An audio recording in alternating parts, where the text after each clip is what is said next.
Meta Model Part 2, Deepening Our Introductory Understanding. There are some comments I'd like to make at the beginning about the meta model and our relationship to the meta model. So here's another thing that does not tend to become surfaced. A very important idea of surfacing. And one of the functions of the meta model is what I would describe as surfacing, or taking things that are assumed in one of the phenomenology texts I have, these hidden assumptions or hidden presuppositions that tend to not be surfaced are described as powerful magnets buried in the ground that have an effect on whatever passes over them, but we don't see the magnets. And so part of our job as philosophers or meta-modelers is to dig out the magnets from down under the ground and bring them to the surface so we can see what they are and what impact they're likely to have on whatever passes over them, which of course is a metaphor. And another belief I will submit to you is that our thinking tends to be backstopped by two phenomena. One are examples, and the other is are metaphors. So when we say, what do we use to support an idea, we support ideas by specific examples. You shouldn't do that. Okay, that's an example of a lost performative, by the way. One shouldn't do that. Who says one shouldn't do that? Well, you might say, I formed my belief that one shouldn't do that because the last time I saw somebody do that, a terrible thing happened. And that's why I have that belief. So that backstops your surface level understanding of the world. Examples that are behind that can get called up, but are not necessarily called up. They might simply emerge from the unconscious in the state of feelings or premonitions or inklings, until we kind of go back and say, these were the originating experiences or the originating specifics that gave me to believe that these surface events were true or so. And I think the other factor that backstops a lot of thinking are metaphors. Metaphors are, in our sense of distortion, complex equivalences or cause-effect relationships that are described imagistically from some other domain, which are brought over into this domain that we're considering. So a lot of our thought does take place in metaphors. And I believe that the possession and the use of high-quality, effective metaphors that are backstopping or under the surface of thought give thought its power. When you have powerful, clear, effective thinking, underneath, in the hidden layer underneath, you tend to have powerful, clear, effective, useful metaphors that are organizing experience and giving coherence to experience. So, I'm going to give you a metaphor now, and this is a metaphor for the meta model. And the metaphor is the metaphor of the architect.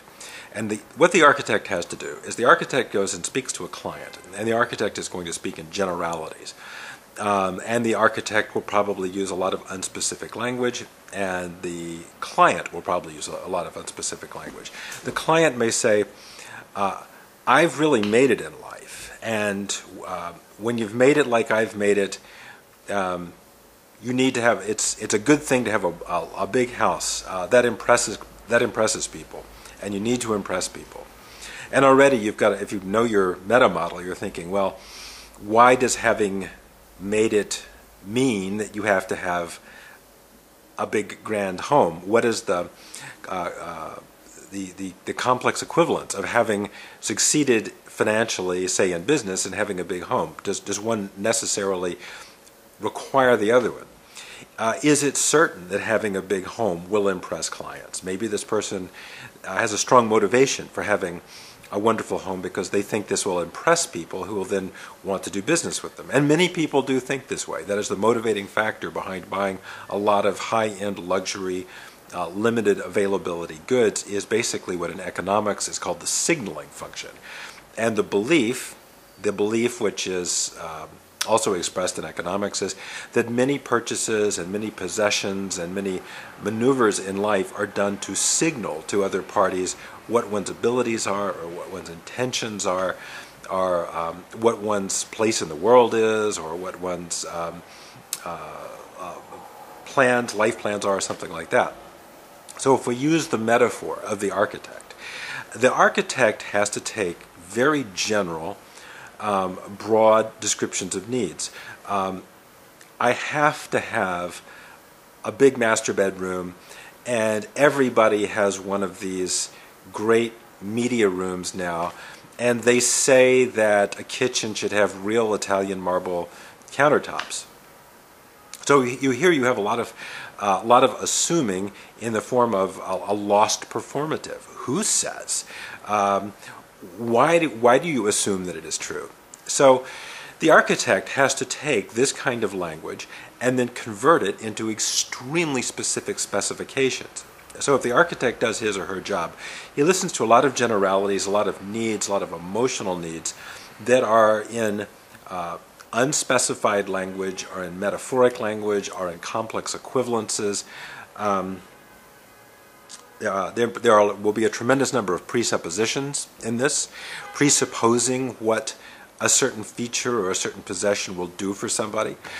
And then that architect has to basically do something like the meta model. The architect has to take all that input and convert it into precise measurements, and has to work within very, very close tolerances. So when the contractor gets the plan, the master contractor gets the blueprints and the plans and the design, and the architect makes the specifications, what type of materials, specifically what type of materials have to be used, specifically what type of paints and surfaces and coatings, what type of windows, what types of flooring, and to very, very tight measurements, so it meets the standards of a professional architect and what's acceptable to the client.